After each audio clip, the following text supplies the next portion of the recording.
Lots of vehicle है, बहुत सारी गाड़ियां हैं जिसके अंदर फायर की घटना मतलब कि फायर इंसिडेंट हुआ है। आप किसका नाम लेंगे? टेस्ला का। टेस्ला के अंदर मल्टीपल इंसिडेंट रिकॉर्डेड है जहां पे कि फायर की वजह से, आग की वजह से बहुत से लोगों की जान गई है। और इंडिया की बात कर ले तो अभी यहाँ पे समर ठीक से आया भी नहीं है और यहाँ पे टू व्हीलर्स के अंदर आग लगनी शुरू हो गई है, चाहे वो ओला हो या फिर और भी जो भी ब्रांड्स हैं। मैं आपको पहले ये कंफर्म कर दूं कि इस चीज को लेकर रिसर्च चल रहा है, और अगर रिसर्च नहीं चल रहा होता और यहाँ पे सेफ्टी गाड़ी की एकदम 100% रहती तो यहाँ पे गाड़ियों में आग भी नहीं लगती, और मैं आपको ये भी नहीं बता रहा होता कि आखिर यहाँ पे आग लगती क्यों है। आग लगने की वजह आपको यहाँ पे बहुत सारी बताई जा सकती है, चाहे वो चार्जर को लेकर हो, फॉल्टी बैटरी को लेकर हो, किसी और मतलब किसी थर्ड पार्टी बैटरी को लगाना आपके किसी भी व्हीकल में, आपके फोन के अंदर, बहुत सारी चीजें यहाँ पे शामिल हो सकती है, चाहे वो शॉर्ट सर्किट को लेकर हो। लेकिन जो मेन यहाँ पे रीजन है वो आपको कहलाता है थर्मल रनअवे। चाहे वो ईवी व्हीकल के अंदर हो या फिर किसी फोन के अंदर हो जो फोन ब्लास्ट होता है, इन सारी जगहों पे लिथियम आयन बैटरी को यूज में लिया जाता है। थर्मल रनअवे की अगर बात कर ले तो कोई भी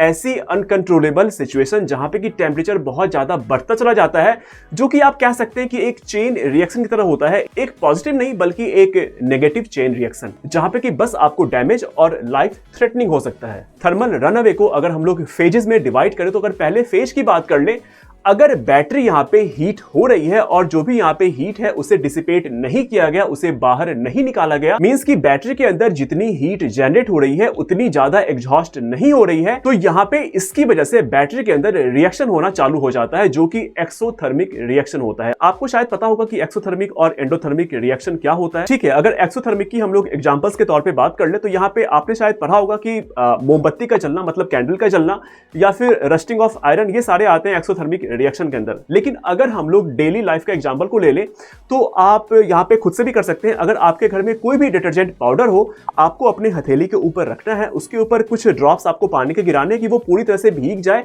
और आपको फिर अपनी मुट्ठी को बंद कर लेनी है, तो आपको अपने मुट्ठी के अंदर यहाँ पे हीट फील होगा, मतलब कि जो गर्माहट निकल रही है उस डिटर्जेंट के अंदर से पानी डालने के बाद वो आप यहाँ पे फील कर सकते हैं। आप ऐसा करके देखिएगा, तो ये कहलाता है एक्सोथर्मिक रिएक्शन। और फेज 1 के अंदर अगर इसी एक्सोथर्मिक रिएक्शन को नहीं रोका गया तो ये चला जाता है फेज 2 के अंदर, जहां पे कि टेम्परेचर बढ़ता है, प्रेशर भी बढ़ता है, और इसे यहाँ पे रोकने के लिए जो सिलेंड्रिकल लिथियम आयन बैटरी होते हैं उसके अंदर सेफ्टी वाल्व या फिर प्रेशर रिलीज वाल्व लगे हुए होते हैं, जो कि वहां पे फटता है एक तरह से, जो कि प्रेशर कुकर के अंदर होता है, और वहां से प्रेशर जो बैटरी के अंदर बिल्डअप होता है उसे यहाँ पे रिलीज कर दिया जाता है। अगर ऐसा यहाँ पे नहीं होता है तो ये चला जाता है फेज 3 के अंदर, जहां पे कि एक सिंगल सेल पूरे मॉड्यूल को यहाँ पे खराब कर सकता है, और अगर यहाँ पे पूरी मॉड्यूल को यहाँ पे नहीं रोका गया तो यहाँ पे पूरा पैक, पूरा बैटरी पैक यहाँ पे खत्म हो सकता है। उसके पहले आप यहाँ पे इस फिगर में देख लीजिए, यहाँ पे मैंने सिलेंड्रिकल सेल को लिया है, यहाँ पे मैंने किसी भी पाउच सेल की बात नहीं की है। सिलेंड्रिकल सेल जब मल्टीपल यहाँ पे सीरीज कनेक्शन में होता है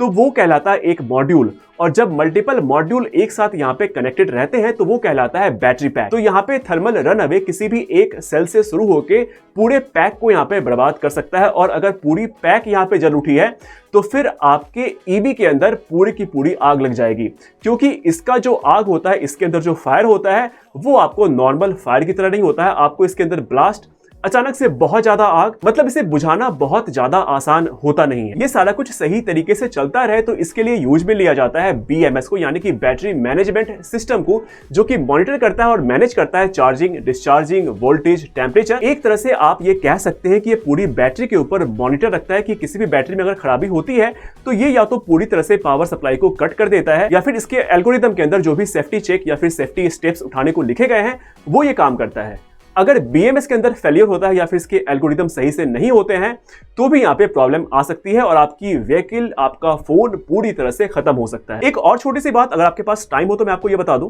कि बैलेंसिंग के अंदर दो तरह की बैलेंसिंग होती है, एक तो आपको एक्टिव होता है और दूसरा आपको पैसिव बैलेंसिंग होता है। एक्टिव बैलेंसिंग के अंदर यहाँ पे BMS हाई चार्ज सेल से चार्ज को डिस्ट्रीब्यूट करता है लो चार्ज सेल के अंदर, और वही आपको पैसिव बैलेंसिंग के अंदर BMS यहाँ पे हाई चार्ज सेल को पहले ड्रेन करता है और फिर सारे सेल को सेम स्टेट ऑफ चार्ज में लाता है, मतलब सबको यहाँ पे इक्वल करता है। आपके मन में अब ये आ रहा होगा कि आखिर फ्यूचर क्या है, तो फ्यूचर बिल्कुल अभी फिलहाल के लिए लिथियम आयन ही है, और किसी भी नियर फ्यूचर के अंदर हाइड्रोजन वाली कार या फिर हाइड्रोजन वाली बाइक आपको नहीं देखने को मिल रही है। और जैसा कि मैंने आपसे कहा कि रिसर्च चल रहा है, काम चल रहा है, सेफ्टी स्टैंडर्ड को यहाँ पे बढ़ाई जा रही है, सेफ्टी चेक यहाँ पे और बढ़ाया जा रहा है। कोई भी कंपनी नहीं चाहेगी कि उसकी बनाई कार, उसकी बनाई गाड़ी, उसका बनाया फोन यहाँ पे जलता हुआ दिखे और उसका जो रेपुटेशन है, उसका जो ब्रांड इमेज है वो यहाँ पे खराब हो। जैसे कि लिथियम आयन के शुरुआती दौर में यहाँ पे इलेक्ट्रोलाइट के ड्राइनेस को यहाँ पे रोका गया और यहाँ पे शॉर्ट सर्किट को प्रिवेंट किया गया सेपरेटर लगा के। तो ऐसी बहुत सारी चीजें यहाँ पे चेंज हो रही है बैटरीज के अंदर। इन सारी चीजों से एक बात तो तय है कि जो रफ्तार हम लोग सोच रहे थे ईवी को लेके,